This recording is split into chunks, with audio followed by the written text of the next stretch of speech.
About a year after my term as mayor of Shiloh, I was coming home one night with my 3-year-old son sitting behind me in the baby seat. We're driving home in the car. Suddenly the car was hit with a massive hail of bullets. I was shot in the leg, my son was shot in the head. The bullet missed his brainstem by 1 millimeter. When I got to the hospital, I was pronounced the 1,000th victim of terrorism to be hospitalized in that hospital in the previous year and a half. I started to understand that there were miracles that happened that night, and God had intended something to happen with these miracles. What the terrorists had intended for evil, God turned around and turned into good.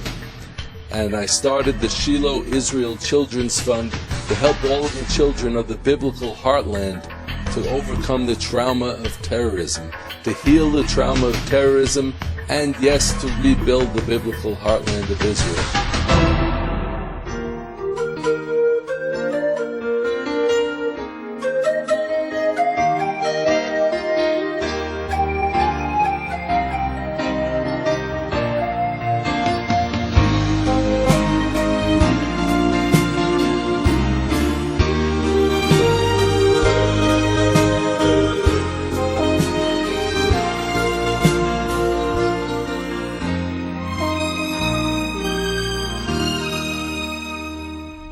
After 3 weeks in the hospital, my son finally came home. However, he was waking up screaming in the middle of the night. My wife and I realized that there was some problem here, that there was something deeper going on. It affects the way they feel, they think, and the way they behave. And if these things aren't dealt with, then we see long-term effects even through adulthood.